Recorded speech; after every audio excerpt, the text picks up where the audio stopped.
Guys, nandito na naman ako at ito pag-usapan natin ha sapagkat ang mga didili sa ituwan-tuwa dahil hindi nga napalitan si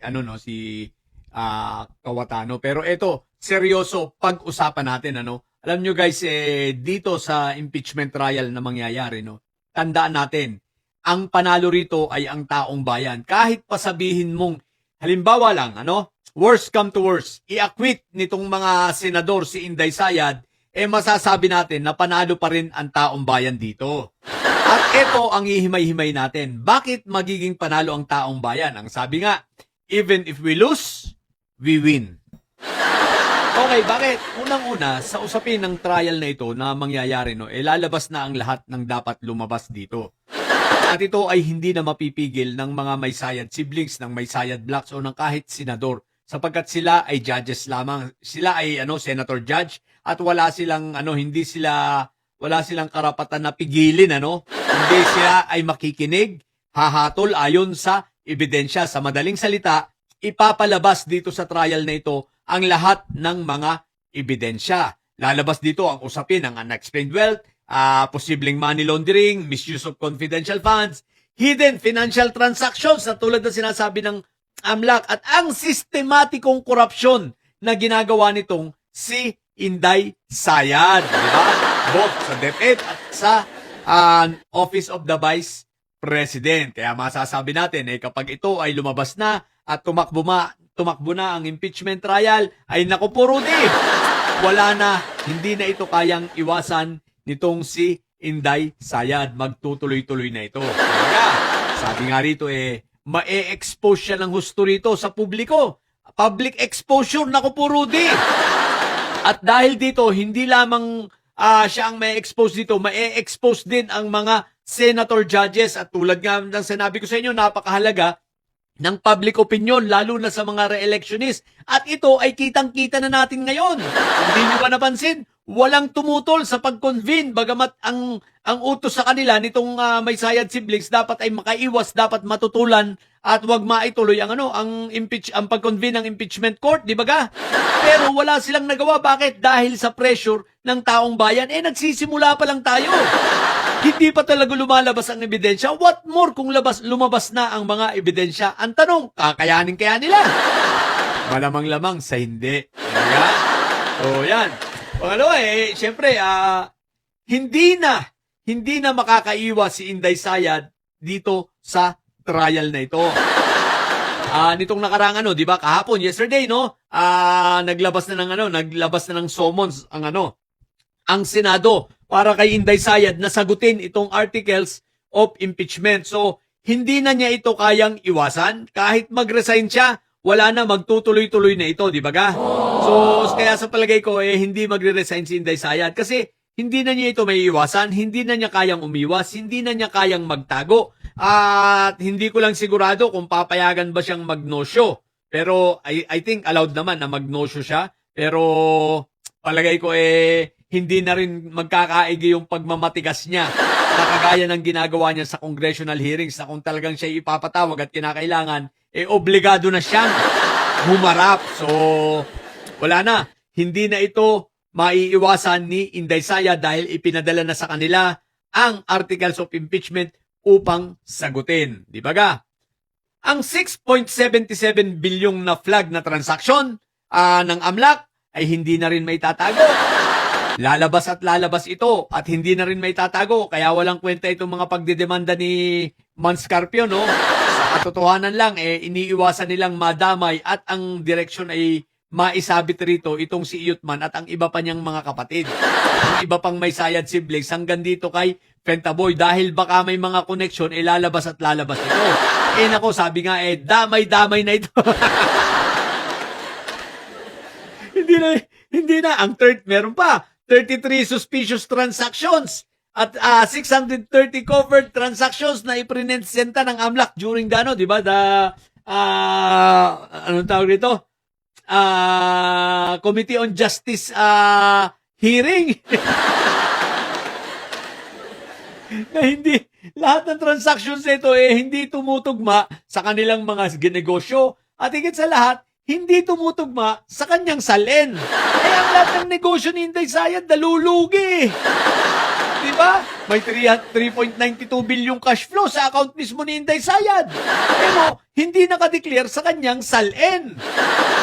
Diba? From 2005 to 2026, umabot ng 3.92 billion na wala sa SALN.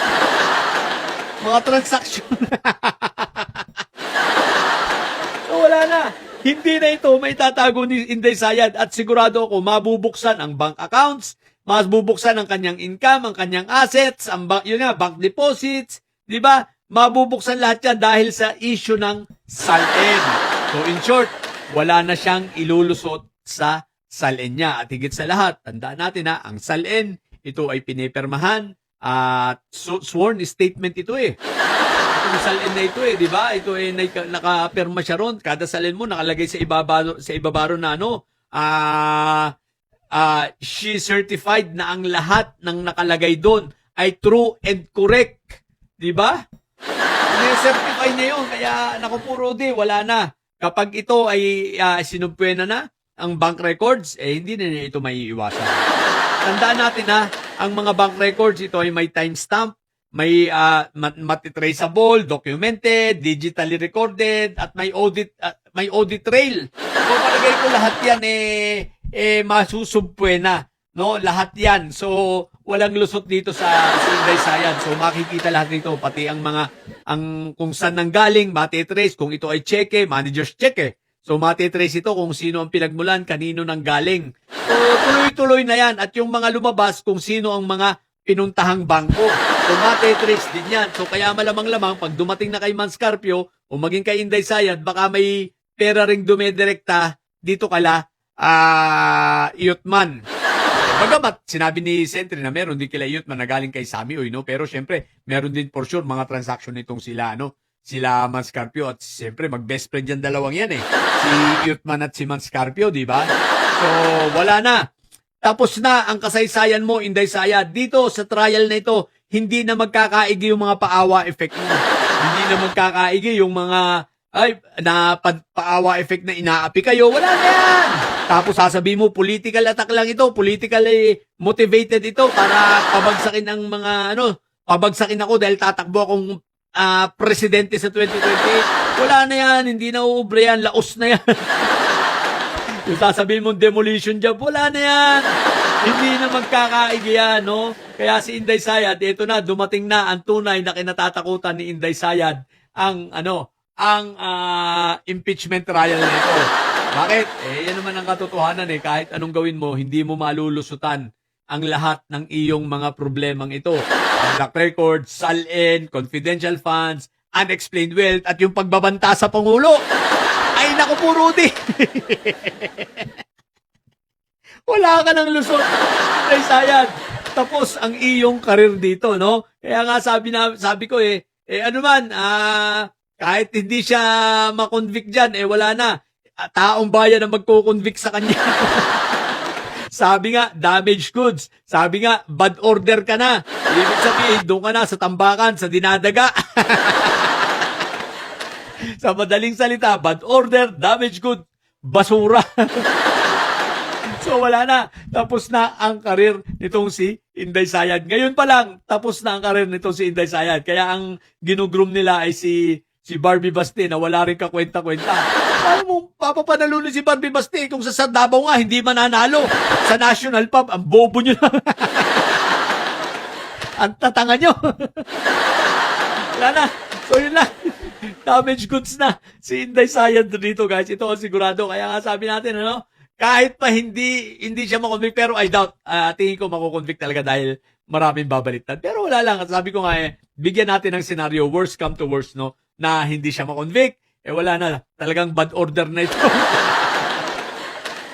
Damage goods na rin si Sayad, no? Wala na yan. At the same time, pati yung mga boboto sa kanya nang i-acquit siya, yari din yun.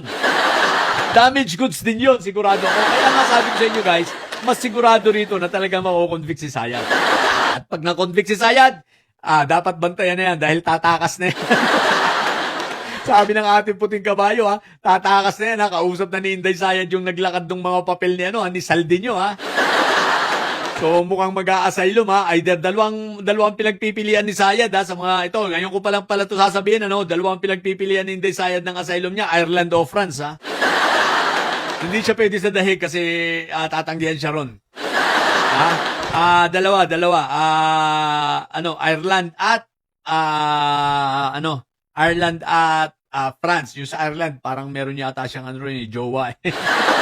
May jowang babae siya ron sa Ireland. Chismis na naman kayo.